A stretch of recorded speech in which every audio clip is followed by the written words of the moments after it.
Hello বন্ধুরা, কেমন আছো? আশা করি তোমরা প্রত্যেকেই ভালো আছো। চলো আজকে রাতের কিছু রান্না করেছি, তাই তোমাদের সাথে শেয়ার করছি।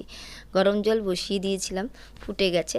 তারপর মুসুরির ডালগুলো ধুয়ে কাঁচা লঙ্কা শুদ্ধ আমি জলের মধ্যে দিয়ে দিলাম। তো এই সব রান্না তো তোমরা প্রায় মানুষই করে থাকো। তো এই সব রান্না তো আর শেখানোর কিছু নেই, তাও তোমাদের সঙ্গে রাত্রে কিছু অল্প পরিমাণ রান্না করেছি। তো বন্ধুদের সাথে শেয়ার না করে ভালো লাগে না, তাই আমি করছি।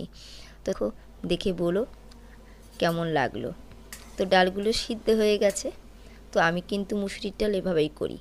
আমার মুসুরির ডাল করতে কিন্তু অনেকটাই গ্যাস পুড়ে যায়, কারণ আমি প্রেসারে সিটি দিয়ে করি না, কড়াইতেই যেহেতু করি।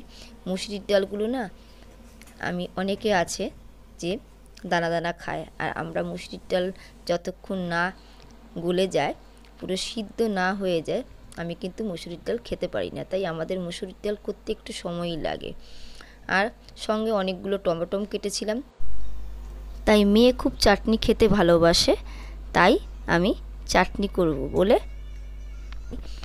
টমেটো দিয়েই চাটনি করব। আর কিছু পরিমাণ টমেটো আমি ডালে দিয়ে দিলাম। মুসুরির ডালটা টমেটো দিয়েই করলাম। পরিমাণ মতন হলুদ লবণ দিয়ে আমি ডালটাকে আবার একটু ফুটিয়ে নিলাম ভালো করে। তারপর কিছুক্ষণ ফোটানোর পর আমি ডালটাকে একটা পাত্রে নামিয়ে নিলাম। তারপরে তো দেখতেই পারছো, কড়াতে তেল দিয়ে একটু সর্ষে আর শুকনো লঙ্কা দিয়ে ফোড়ন দিয়ে দিলাম।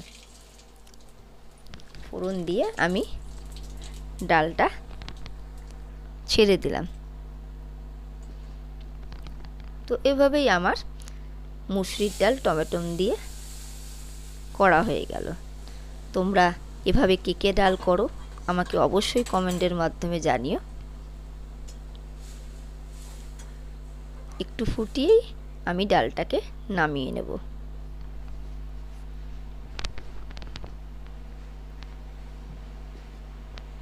আমার ডাল রেডি। এবার আবার কড়াটাকে আমি ধুয়ে কিছু পরিমাণ তেল দিয়ে বসিয়ে দিলাম। বললামই তো তোমাদের, রাতের রান্না অল্প পরিমাণ, একটু ঝিঙে আর আলু দিয়ে আমি পোস্ত দিয়ে করলাম। তো কালো জিরা ফোড়ন দিয়ে আমি আলুগুলোকে একটু হালকা করে ভেজে নেব। তারপরে আমি ঝিঙেটা দেব, কারণ ঝিঙেটা আলুর সঙ্গে দিলে, তোমরা ভালো মতোই যারা রান্না করো ঝিঙে দিয়ে আলু দিয়ে পোস্ত করো তারা জানো, ঝিঙেটা যদি আলুর সাথে বেশিক্ষণ নাড়াচাড়া করি, ঝিঙেটা একদম গলে যাবে আর খেতেও ভালো লাগবে না। তাই ঝিঙেটা একটু আলুটা ভেজে নিয়ে আমি তারপরে দিয়েছি। তো আলুটা কিছুক্ষণের জন্য ঢেকে দিলাম, যাতে ভালো করে ভাজা হয়ে যায়। তো দেখতে পাচ্ছ আলুটা আমার অনেকটাই হয়ে গেছে। তো নেড়ে ছেড়ে আমি তারপরে যে ঝিঙেগুলো রেখেছিলাম সেইগুলো আমি দিয়ে দেব।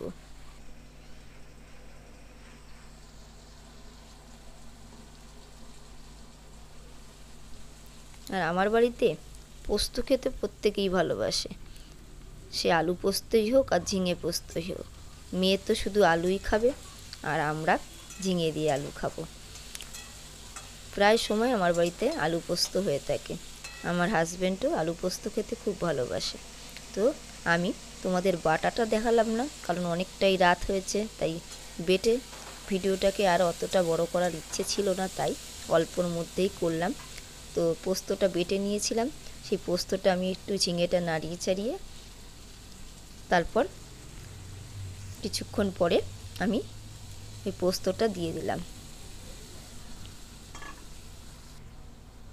তারপর পরিমাণ মতন তাতে লবণ আর হলুদ দিয়ে একটু সামান্য পরিমাণ বাটিতে যে পোস্ত ছিল সেই জলটা দিয়ে নাড়িয়ে চাড়িয়ে অল্প পরিমাণ জল দিয়ে আমি ঝিঙেটা আর আলুটাকে একটুখানি সময়ের জন্য ঢেকে দেব। আর যতটুকু বাকি আছে ওটা আমার হয়ে যাবে।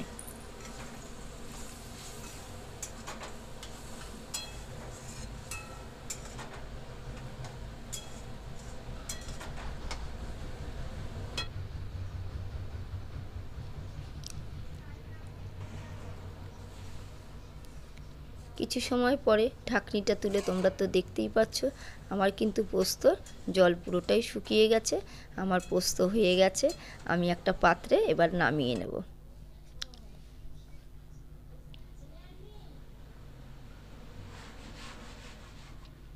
তারপর তোমাদেরকে দেখিয়েছিলাম টমেটোগুলো যে কেটে রেখেছিলাম, একটু চাটনি করব। মেয়ে চাটনি খেতে ভালোবাসে, তাই কড়াতে আবার ধুয়ে তেল গরম করে তাতে 5 ফোড়ন আর শুকনো লঙ্কা ফোড়ন দিয়ে আমি টমেটোগুলো দিয়ে দেব।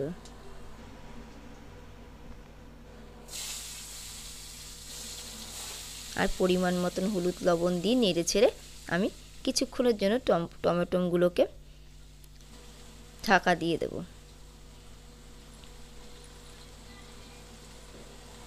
আচ্ছা বন্ধুরা, ভিডিওগুলো দেখে তোমাদের কেমন লাগলো অবশ্যই কিন্তু কমেন্টের মাধ্যমে আমাকে জানিও। আর একটা লাইক শেয়ার অবশ্যই যেন পাই।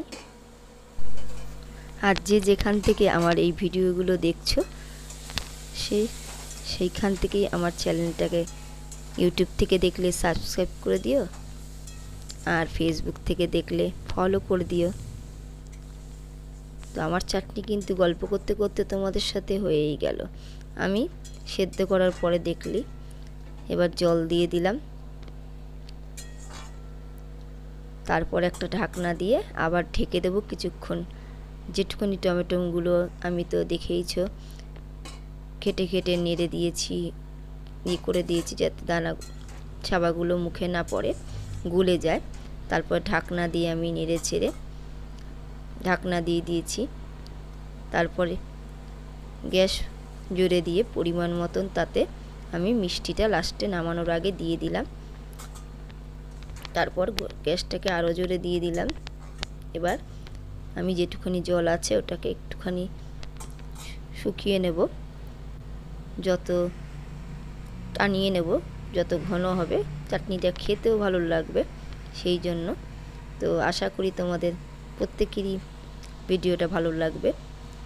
আর তোমরা সবাই ভালো থেকো। আমার চাটনি কিন্তু হয়ে গেছে। তো আজকের জন্য এটুখানি ভিডিওটা। Tata bye bye.